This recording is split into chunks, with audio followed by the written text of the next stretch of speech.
Thank you for tuning in to the Postmodern Realities podcast, brought to you by the Christian Research Institute and the Christian Research Journal. I'm Melanie Cogdill, managing editor of the Christian Research Journal.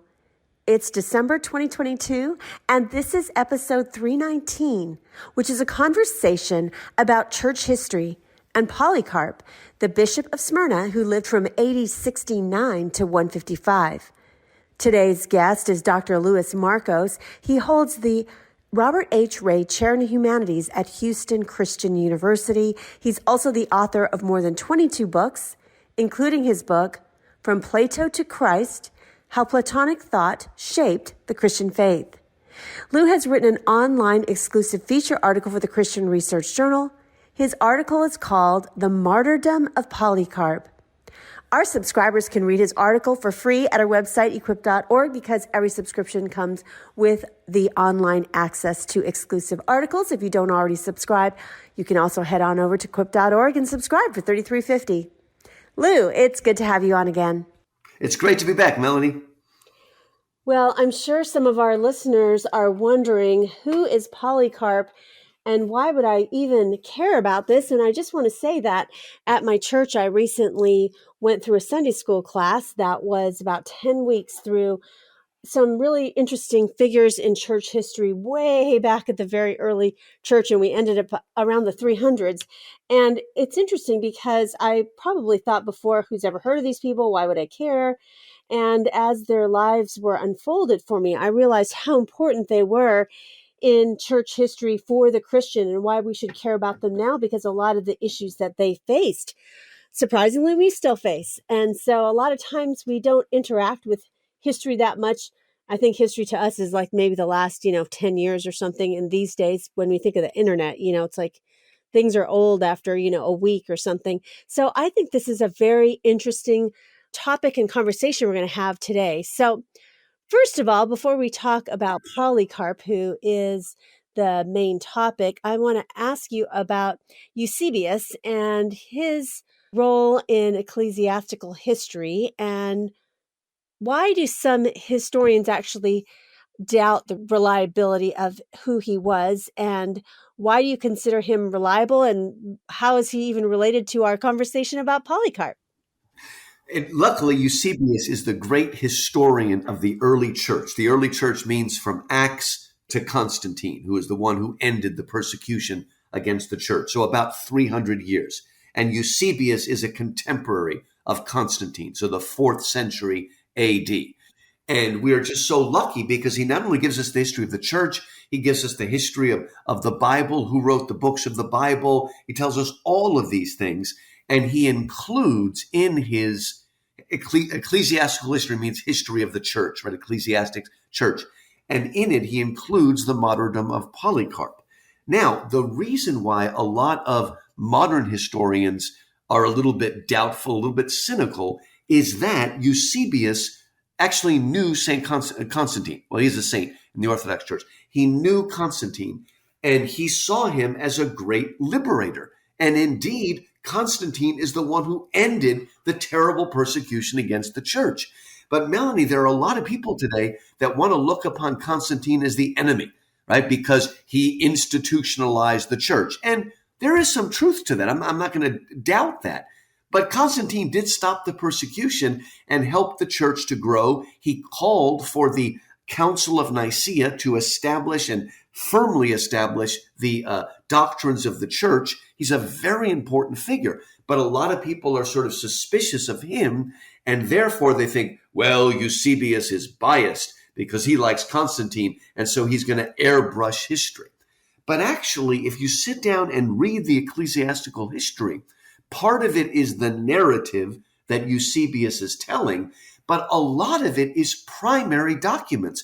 Eusebius is so helpful because he collects together bits and pieces of Jewish historians and pagan historians, the Edict of Milan, which ended the persecution. We've actually got it there.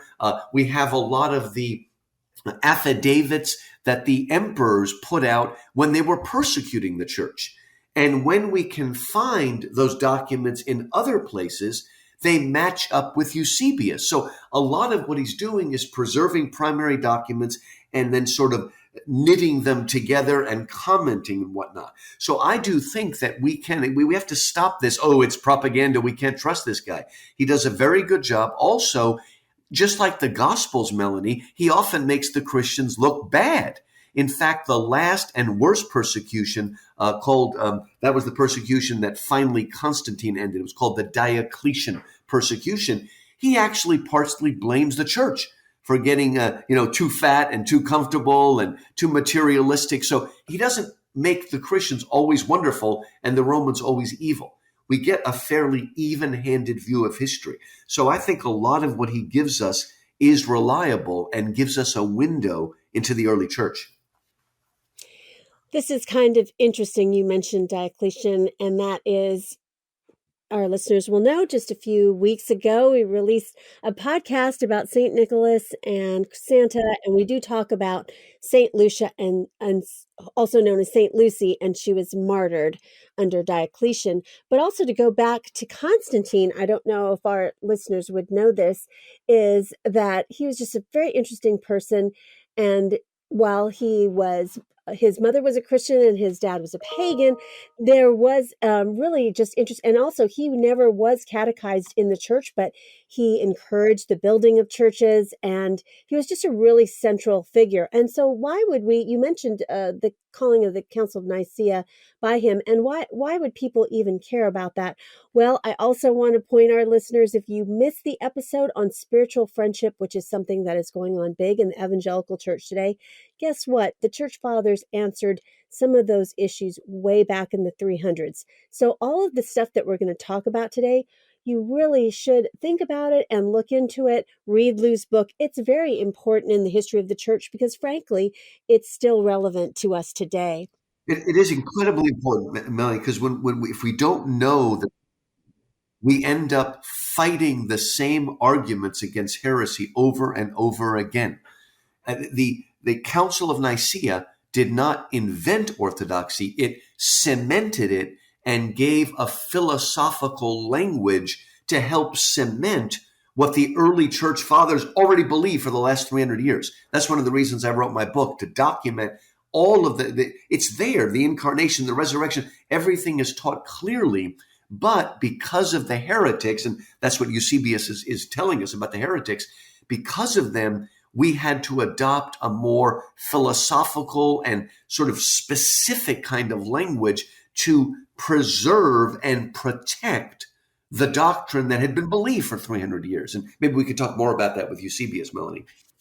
Yes, I mean, I think that's so important what you're saying, because believe it or not, people are still asking, who is Jesus? And all of these things that were documented way back then in these councils where they debated the nature of Christ. It sounds very, tedious, but it really wasn't. And that is so important to us to, like you say, preserve the truth of Christianity. So let's go back to Eusebius. You were talking about why he's important, and what did he have to say in his book specifically about heresy and also apostolic succession? And why were those two particular subjects important to him in particular?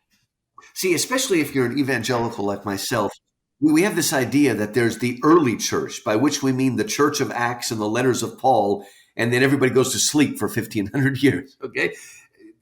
The church, after the apostles died, after all the people that knew Jesus in the flesh died, how do you hold everything together? Well, there were three ways of doing it. One, of course, was the Bible. The canon of Scripture is vital, and Eusebius talks about how it was put together and why they think this person wrote it. It's very important. But there were two other ways they did it. Another one was by the creeds.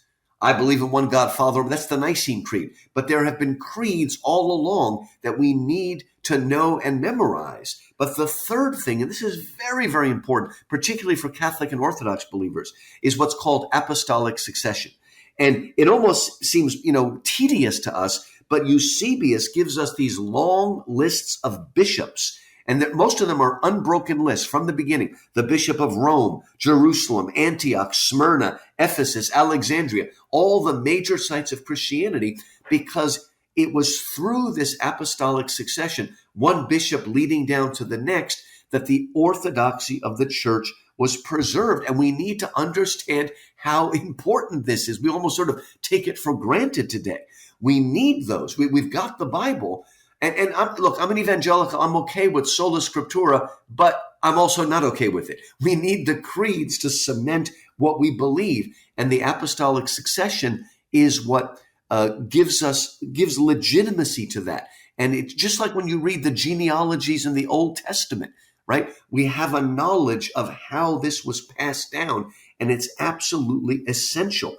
And if we don't know this, we're going to start having people doubting the very way that the word tradition, Melanie, means to hand down, traditio. How was the tradition hand down? Through the creeds, through the councils, but also through the apostolic succession. And another reason why a lot of people don't like Eusebius today is because he's a heresy hunter. He shows us the dangers of heresies that either denied the deity of Christ or, oddly enough, denied the humanity of Christ. And so he shows in his book the great church fathers who fought for orthodoxy, like St. Nicholas, right? Who fought against the heretics to preserve our faith. And that's why people don't like the book, but that's why the book is so important, because heresy, if we allow it to come in, then we no longer have a true gospel, because we no longer have a true Christ. You know, it's really interesting that a lot of probably evangelicals, less so certain traditions, Protestant traditions like Lutheranism or Anglicanism, but the vast swath of what people think are quote unquote Christians in America tend to be just like pop culture evangelicals. And you're so right. They think, okay, it's the book of Acts and then the Reformation. And what people don't realize is, and I learned this in my church history class at my Protestant church just recently, is that basically, you know, before the church split into East and West, especially during the time of the Council of Nicaea and Constantine, like you're talking about, when they all met, when the bishops met at that time, I think there were more than 1,000 bishops throughout the East and the West, but it was mostly the Eastern bishops that met, and there were only a few hundred of them that met, that debated all these things. So I don't think that a lot of Christians realize when they say the creeds, it wasn't people from the Western Church. It was the Eastern bishops, primarily from North Africa and also from what we now know as Libya at the time. So these are really important facts that people should think about, because I think a lot of times we think about Christendom, and again, we think it's the book of Acts, and then suddenly it's the, you know, modern church and we're singing praise and worship music. There's so much more to church history. And again, I am an evangelical. I understand this, but the Bible is not always self-explicating. Okay? We need the creeds and we need the councils to keep us centered, right? If we don't have that, we go astray into every kind of heresy. So these people are vital. And yes, we need to know more about them. And they're exciting too, as we'll see, Melanie. Well, one thing Eusebius also covered in his work was people who were martyrs. So how did he, you know, kind of portray them, and how did he kind of portray them as a new kind of hero? See, we kind of take this for granted because we've heard of martyrs for 2,000 years. But before, you know, the early church, the heroes that we see, not only in something like, Homer or Virgil, but in historians like Plutarch or Livy or any of these historians, these are the great heroes that have courage. They go out and fight, and sometimes they die, but they're powerful and they never bow their head to anything. They're like Alexander the Great or Julius Caesar. All of a sudden, we have an absolutely new kind of hero that the world has never seen before. Martyrs who have all the courage and endurance of an Alexander or a Julius Caesar, and yet this utter humility, this complete obedience to Christ, that they are willing to lay down their life for him. Martyr is a Greek word that means witness. And we use the word martyr because they give the ultimate witness, which is their own life. Now, Melanie, when I started doing the research for my book, one of the things I was shocked to find is up until Constantine, there is no evidence of the Christians ever fighting back, by which I mean taking up arms and attacking or killing people. Everything they did was passive resistance. Think of Gandhi or think of Martin Luther King in our country. They fought and they put down their blood, but there was never a resistance. And the other thing I found out that was very humbling, Melanie, very convicting, is they took the Sermon on the Mount unbelievably literally. I mean, they turned the other cheek. When you read the early stuff, they're always quoting and they're always trying to live out. Now, I just have to throw something in here because this is another thing they throw at Constantine. It is absolutely true that the early church people never fought back. But after Constantine, we have this just war theory and we have Christians going to war. That's an easy way to attack Constantine. But we need to understand something, okay? Before Constantine, it was easy for the church to be martyrs and to always practice passive resistance because they had those nice Roman pagans fighting the barbarians and saving their lives. Once we became the leaders, we had to realize it was now our job to protect the world from barbarians who would destroy everything. Now, I'm not going to argue just theory or how much it's true or not, but we can't blame Constantine and say, oh, all of a sudden these Christians are soldiers. Well, now the Christians are in charge and we need to figure out what to do. The Dark Ages was not caused by the church. The Dark Ages were caused when the Roman Empire fell, the soldiers were gone, the barbarians came and killed, raped, pillaged everything. And it was only once the church got strong enough to defend itself that we move out of the Dark Ages into the High Middle Ages.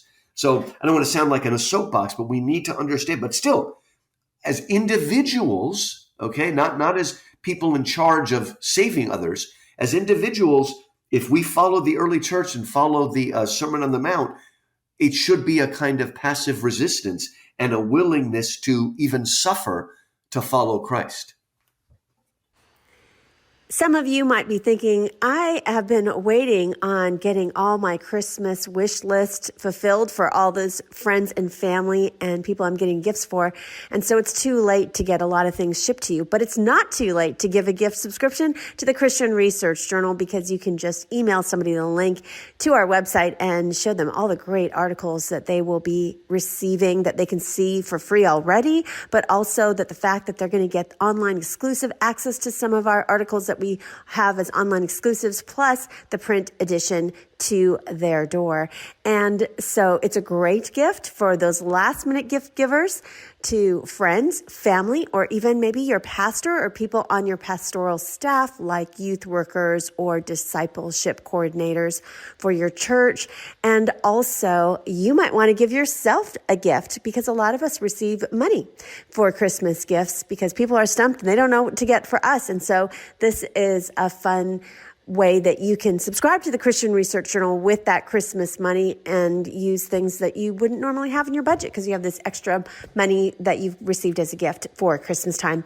So I just want to wish you Merry Christmas on behalf of the Christian Research Journal editorial staff and ask you if you would like to give us a gift. The best gift that you can give us is help us out with the algorithm online. Would you go on over to Apple Podcasts and just take a few minutes of your time and tell people why you like listening to the Postmodern Realities podcast? Because the more ratings and reviews that we receive, the more the algorithm thinks this is an interesting podcast. I think people would be interested in it. So that's really the biggest gift that you can give for us is just to tell friends about the podcast and link up some of your favorite episodes on your social media accounts and give us a rating and review.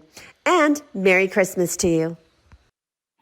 Well, now I actually want to move on to the person of Polycarp. And so who was he? And also he had some prophetic dreams. And so did he in particular, speaking of, what we were talking about, Eusebius and talking about martyrs, did he have a martyr complex? Did he consider that's where he was headed? Let's talk about Polycarp, whose name means much fruit, and he did indeed bear much fruit. Polycarp was the Bishop of Smyrna. Today that's called Izmir in Turkey. And when he was martyred, he was at least 86 years old. He probably was martyred in between 150 and 160 AD. He actually knew the Apostle John. right? Because we know that the Apostle John lived a long time. He's in his 90s when he's writing the book of Revelation, when he's exiled Patmos, the island of Patmos.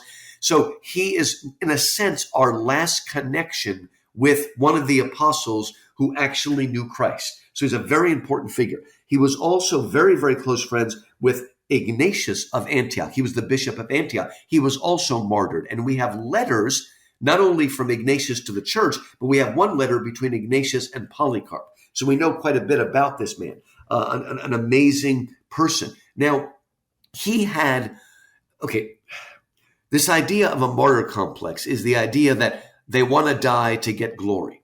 All right. If you read the early accounts, it was very clear with the church that if you could flee and run away, then you should. You don't willingly go and die. But if you are captured, you give your witness, you do not deny Christ, and that may mean martyrdom. Okay, so, but they were told, you don't just sit there and wait. And Polycarp did try to run away at first, but he was captured. And also, he had a prophetic dream where he was sleeping on a pillow that was on fire, a flaming pillow.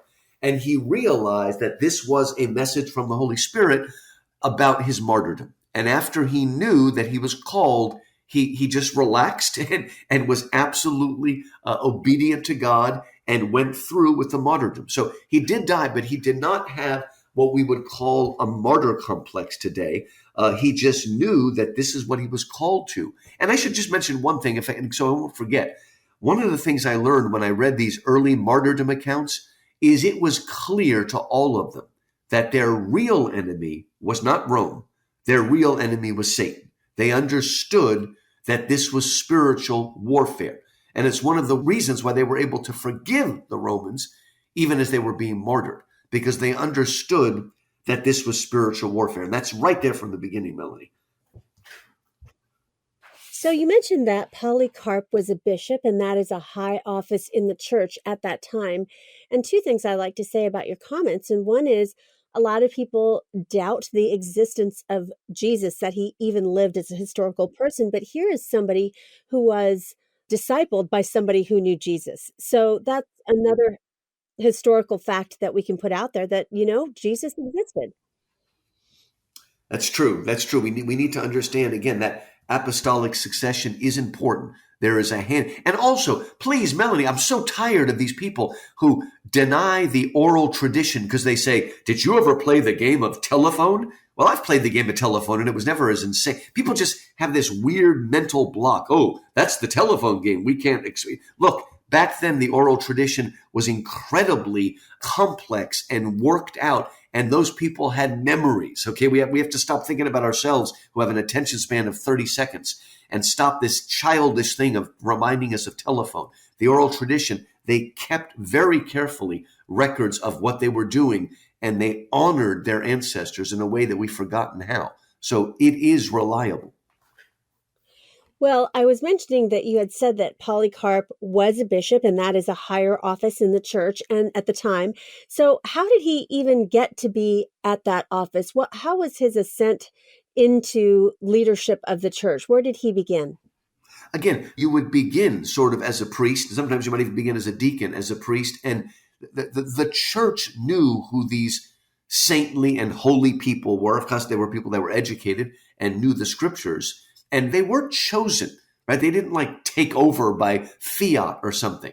The church recognized who these holy people were and raised them up to bishops, right? And generally speaking, just like in the Greek Orthodox Church today, whereas the priests might be married, the bishops were almost always celibate because, their whole life was dedicated to the church. And the bishop was somebody that was over a bigger city or a bigger area. So they would be over, right? And in the beginning, the Pope was the Bishop of Rome, right? And he was considered the first among equals. And this is one of the splits between East and West.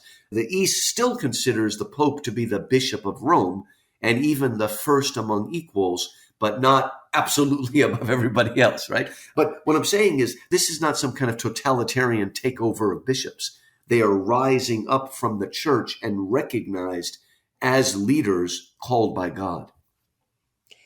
So later in his life, of course, he's a bishop, and he is, in this position of authority. And there is a time that the governor is trying to try him, and guards come to arrest him. And that's one thing that is very fascinating about this time period that I want to tell our listeners about, is because the church at that time, especially under once Constantine came to power, is that the bishops, it was it was a religious position, but it was also political because of the fact that it was tied to the government. And so a lot of these guys got deposed, and then they got reinstated, and then they got deposed again, or they were on the run from the government. And so what was happening in Polycarp's situation with this, people coming from the government to try to arrest him?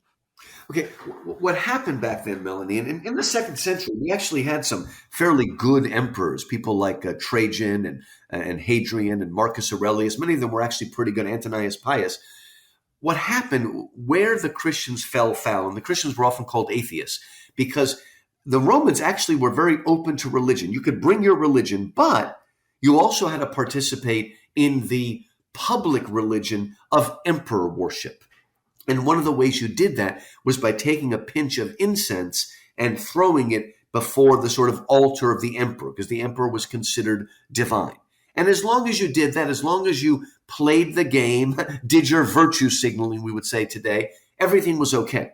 And a lot of them, didn't even want to kill the Christians, but a lot of the envious people of the crowd, they would turn the Christians over. And when they asked them point blank, are you a Christian? And if they refused to put that incense to the emperor, then they saw it as socially disturbing, and then they would put them to death. But when you read the accounts, Melanie, most of the governors are good people who try to get these Christians off. The governor who tried Polycarp did not want him put to death. He's like, come on, buddy, just get with the program, okay?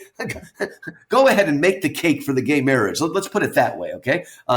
Go ahead and pay obeisance to this secular religion, and then you can go back to your church and do whatever you want. But the Christians very boldly stood and they said, no, we will not bow before Caesar. They obeyed Caesar, okay? Like I said, this was passive resistance. They paid their taxes. They were very, very good citizens. But they would not bow to the state religion because we're Christians. We worship Christ. We do not worship Caesar. And most of the accounts, you see Polycarp and others like Ignatius treating the governors and the leaders with respect. It's generally the crowds who are calling for blood. And just like happened with some of the witch trials, a lot of times there is a famine or some natural disaster, and the uneducated people want something to blame. So you blame the witches, you blame the Christians, you blame the landlords, whatever. A lot of it is that dynamic that we've seen throughout history. We particularly saw it during communism, China and Soviet Union, things like that. So we can recognize this sort of stuff. But again, what's amazing about Polycarp is even the guards that come to take him, he doesn't like yell at them and call them losers and boo. He's like, he respects them. He just says, please, give me an hour to pray. And he ended up praying for two, pray for everybody right there. The guards were so moved by this. And there are lots of accounts, Melanie, where a Christian is martyred and the guards who were witnesses of it were so amazed by the faith and courage that they converted, and then they were martyred themselves. So a lot of the witness to the reality of Christ was not just that people died for their faith, but the way they died, singing hymns, at peace with all people, unafraid. This was just amazing. And every time I read this, I say, look at that. They respected authority. Look, when Paul tells us to respect those in authority, right?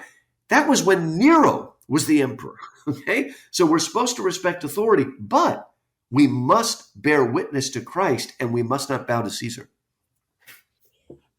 So Polycarp was in fact martyred, and while he was going to be martyred, he spoke some famous words. And what were they? Oh my gosh! The guy's like James Bond with these cool lines. I mean, I almost you can't make this up. I mean, and by the way, in my book, okay, we have an eyewitness account of the death of Polycarp, and what I did in my book to make it more sort of real is I just retold it in my own words as if I were that eyewitness, because we would directly stuff. But some of the words that happened is, all right, the governor says, okay, come on, Polycarp, get with the program. Just say away with the atheists, because they considered the Christians atheists because they didn't believe in all the gods. And what Polycarp did in this really cool, manly moment is he turned to the crowd and he kind of rolled his hand across the crowd and he said, away with the atheists. Okay, so in other words, he's saying the real atheists are the pagans in the crowd. So that's just really cool. And then once again, the governor says, will you recant?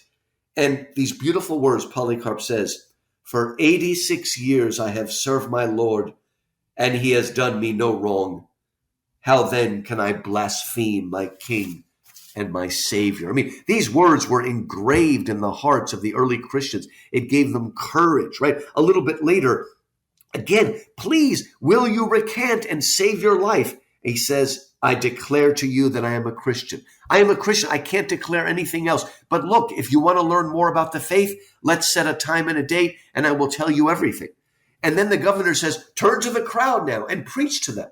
Now, you would think that Polycarp would take this opportunity to share the gospel, but he says something interesting. He basically says, my Lord teaches us not to cast pearls before swine.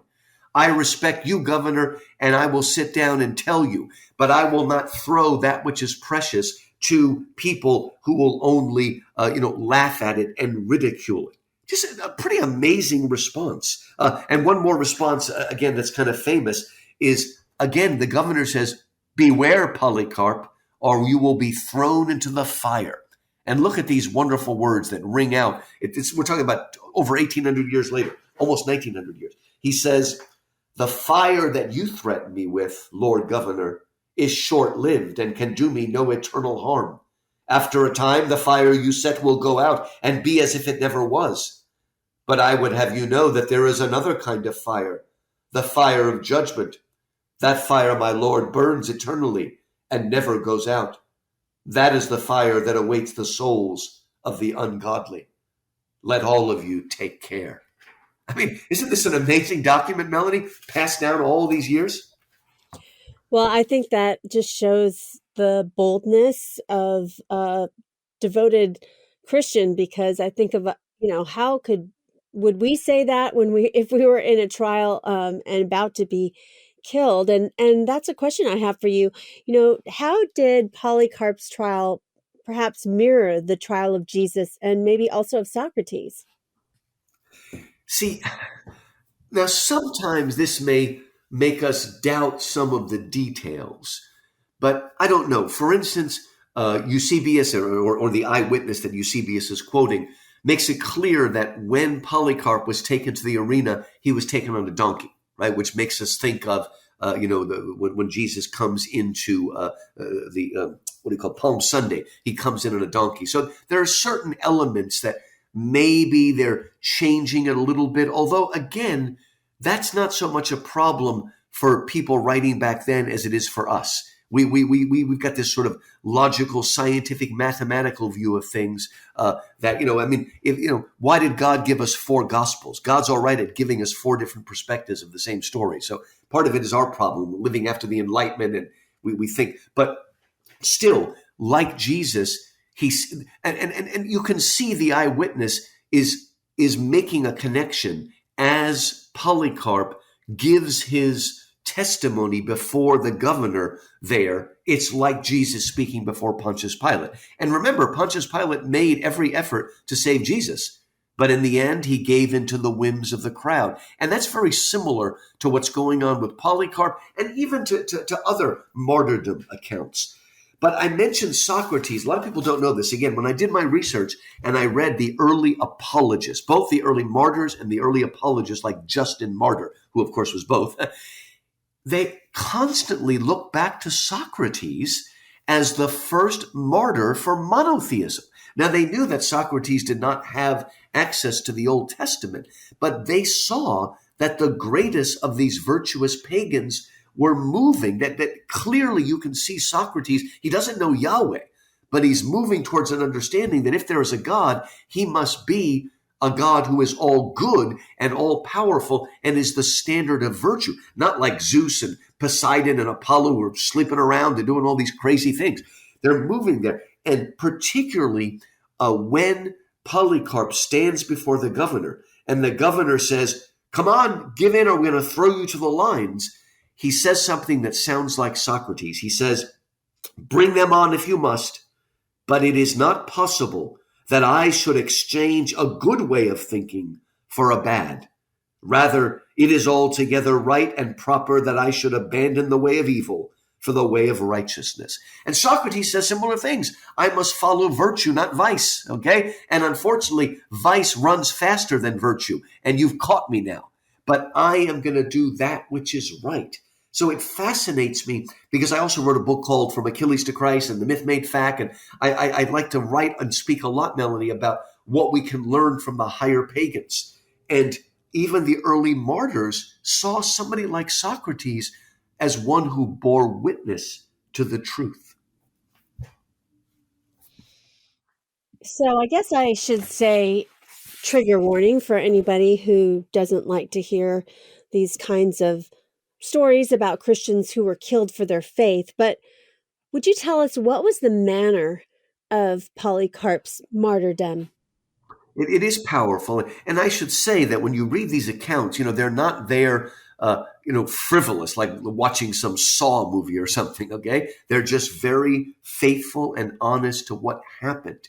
Now, the crowd was so angry at Polycarp. Again, you need to understand this, okay? Thank God we are not being martyred, okay? But we can understand the rage of the sort of modern, postmodern person when we say something like a man is a man and a woman is a woman. We're just speaking simple truth, and they hate us. Now, thank God they're not killing us yet, okay? But you need to understand it's very similar to that. The crowd is angry because here is someone standing for the truth unafraid, and it gets them angry, right? Okay, so they're like, throw this guy to the lions, right? We want the most bloody and painful death possible.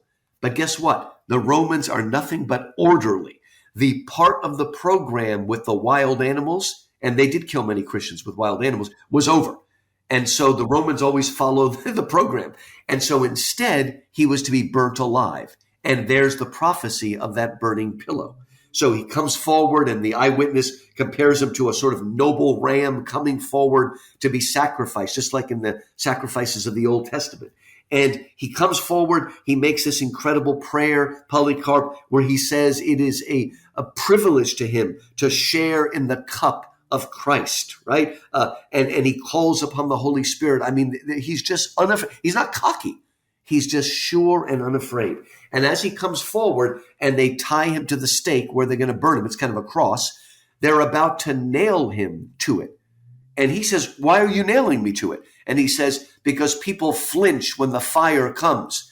And Polycarp said, my Lord whom I serve will give me the strength. And so they did not nail him to it, just they tied him, and he did not flinch. And the eyewitness speaks of, as the flames raged, the flames surrounded him. So it looked like he was a man standing inside of a sail, a furled sail on a ship. Or again, he seemed like a loaf of bread baking in the fire. Or again, like gold in the fire, in the crucible. And yet the fire would not touch him. And a lot of times we hear these miracles. Finally, one of the guards shoved a spear through the fire, long spear through the fire into Polycarp, and immediately blood came out and put out the fire. One account says a white dove flew out, and only then were they able to kill him. So the flames could not do it. It was the spear, a kind of spear in the side, if you think of Christ. And again, none of this is told for prurient reason. It's told to show the strength and faith that God gave to the martyrs. So the Romans burned his body, and why did they do that? And then, the Christians collected his bones, but what did they do with his bones? All right. Again, and I forgot something, just because you mentioned before, Melanie, about East and West. Okay. I've got a Greek Orthodox background. The Lord put me in the evangelical. I kind of switched places with Hank. But it's very important. A lot of people always say, why are these Orthodox people, Greeks, Russians, Bulgarians, Egyptians, why are they so ethnocentric? And generally speaking, it's true. What we don't realize, we always hear about the martyrs in the West that died in Rome. But if you read any accounts, the martyrs in the East have always put up with more pain and more suffering. And that extends right on to the Muslim empire and right on to the atheist empires of the communists. And there's a reason why the Orthodox people held together, because they have always been persecuted more fiercely than the Western Christians. And again, always the persecution was the worst in the edges of the empire in the East, where things broke down. In the West, where there was more order, there was martyrdom, but there was less martyrdom.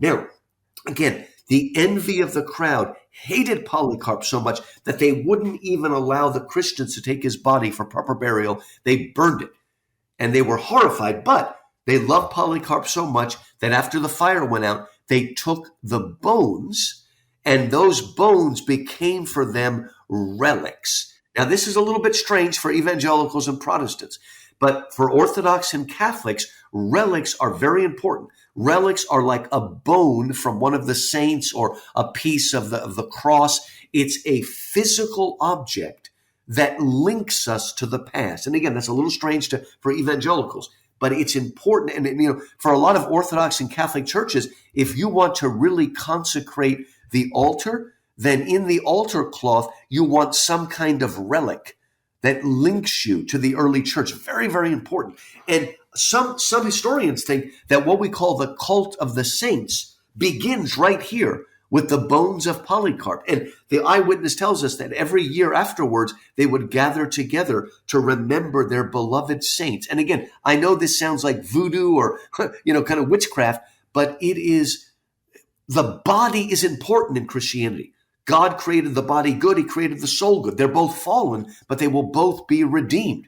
That's why Catholics and Protestants have given in, but Orthodox still insist in burial rather than cremation because of the high view of the body. And so these bones is their connection to the martyr, and in some way, their connection to Christ. To help an evangelical understand this, evangelicals want to go to the Holy Land and walk in the footsteps of Jesus. It's that kind of bodily connection. And this may be one of the beginnings of that right here in the Martyrdom of Polycarp.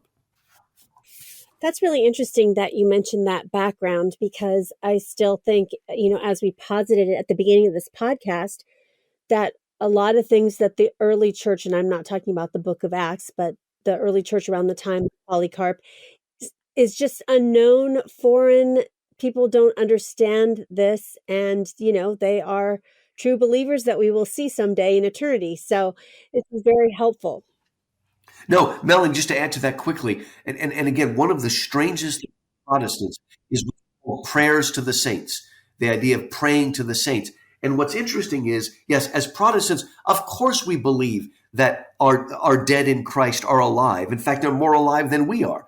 And yet we say that and we act like they're gone, right? In older church traditions, there's an understanding of the witness of the saints, that they are there around the throne room of God as we see them in Revelation 4, and they are still interceding for us and for the church. So you're right. In the Eastern and Catholic tradition, there is a wider understanding of the body of Christ as very much including the dead in Christ, particularly the blessed martyrs like Polycarp. So what can we learn today in the 21st century about the martyrdom of Polycarp? It just seems, again, so removed from our, religious experience, especially where religion today, especially in America, has been so defined by very, as I mentioned, pop evangelicalism with no liturgy whatsoever, just, singing a bunch of rock songs and maybe a brief message and just kind of a feel-good thing. And there's just a real lack of understanding some of these things that are so important, including liturgies, which are done in a lot of Protestant traditions. But I would say that's the minority, because I was looking at some surveys recently. It sounds like maybe 14 million people are just of the mega church evangelical That's the most of the people in America who considers themselves Christians. And so I go to a Reformed Presbyterian church, and we definitely have liturgies, but that would not be typical for the average quote unquote Christian in America. So what can we even learn from this guy? It is, and just a sense of sacredness, a sense. See, when I was younger, Melanie, a lot of it was the success in life gospel, right? Become a Christian, you get a big car, beautiful wife, all that. That's still around today. But what I'm seeing more than that is what you might call Christianity as self-help. It's a return of the power of positive thinking by Norman Vincent Peale. And it is a therapeutic view of Christianity. God just wants me to make me happy and feel good. And the new idea of sacramentalism is having smoke fillers that fill the room with smoke when they're worshiping, right? That's the closest to their idea of the sublime or the transcendent or whatnot. But I mean, look, thank God we are not being martyred in our country right now. But look, right now, if you want to understand a little bit about martyrdom, are you willing to be embarrassed for your faith in Christ, right? I'm not talking about being killed, not even necessarily losing your job, though it could lead to that. But are you just willing to stand out and feel uncomfortable? I teach at a school that's very international, a lot of students from around the world. And I tell them the strange thing about Americans is that we are, at the same time, the most individualistic people who've ever lived. At the same time, we're the most conformist, Melanie. We have such cognitive dissonance if we stick out and people are looking at us and we want to fit in and virtue signal. It's really a weird thing about Americans. Are we willing to stand for the truth and even be willing to be laughed at? But again, we need to speak truth to power, but we need to do it in love. Polycarp and his other martyrs, they were willing to pray for their enemies, even as Jesus did, even as Stephen, the first martyr, did, prayed. They are willing, okay? We give testimony, but we still respect the government. Look, I'll just give an example here, Melanie. I'm very conservative. I'm no fan of Joe Biden. But when they started doing that, what was that thing they used to say? That was basically a curse against Biden. It's like, you do not do that, okay? We are Christians and we respect those in authority. I disagree with Biden. I don't think he's very effective, but you don't curse out your leaders. This is not Christian. We need to treat the leadership with respect, but we also have to boldly testify. Let me give you another example. Okay, Polycarp does sometimes use pretty strong rhetoric, away with the atheists. And I think it's okay for us to use a little bit of parody, like the Babylon Bee, okay? But what I like about Polycarp is even though he can be sharp, with it, even as Jesus was often, woe to you, Pharisees, whitewashed tombs. He doesn't give way to cynicism or bullying, right? So we can use our rhetorical power to speak truth to power. But let us not give way to cynicism and just give up and say they're all corrupt, okay? Not everybody in the government is corrupt. We have to not give way to cynicism. We also need to remember, so importantly, that our true foe is Satan. Now, that doesn't mean demonize your enemy. It means you can love your enemy because you know that the real enemy is the devil. And again, in the martyrdom accounts, they realize that. And that makes them not demonize their enemy, but humanize their enemy and understand what the real fight is about. And finally, they witness to Christ, but they will not let the gospel be treated with contempt. There is sometimes when you don't speak precious things, if they will be trampled underfoot by the swine, who, by the way, will then turn and rend you to pieces. So that's something to learn and be sober about as well. Well, finally, on a much lighter note, I have a fun question for Lou. It's the holiday season. Is there a particular tradition that your family does that you enjoy celebrating every year? Wow. I just like singing the Christmas carols. Get out there and sing the Christmas carols. I play the piano, so let's gather around the piano and play and sing as long as we can. And that's something I just love to do. Well, thanks, Lou, for being a guest again on the Postmodern Realities podcast. Thanks so much for having me on, Melanie, and blessings for Advent. Christmas is coming up this weekend, so I want to say on behalf of the entire editorial staff at the Christian Research Journal, we wish you a very Merry Christmas to both you and your family. You've been listening to episode 319 of the Postmodern Realities podcast from the Christian Research Journal. Today's guest, Dr. Louis Markos, has written an online exclusive feature article for the Christian Research Journal, and his article is called The Martyrdom of Polycarp. Our subscribers can read his article for free at our website, equip.org, because every subscription comes with online access to those exclusive articles. But you can also head on over to equip.org to subscribe and receive access to read his article. So again, Merry Christmas from the editorial staff of the Christian Research Journal.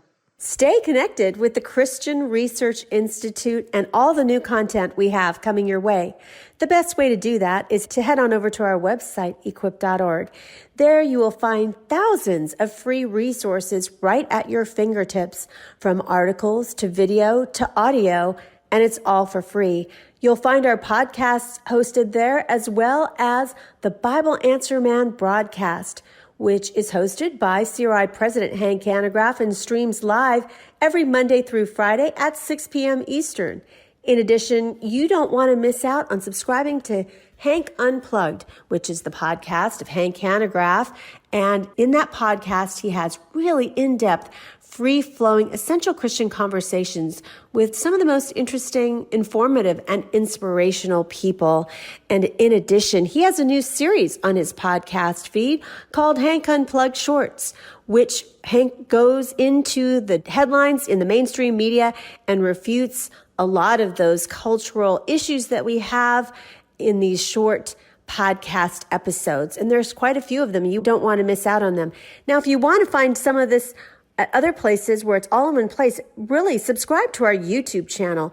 It's a great way to get all of our content there, our podcasts there, and different individual questions theologically that people have that Hank answers at our YouTube channel. Now, you might be thinking to yourself, I don't know how to subscribe to YouTube. I don't have a YouTube account.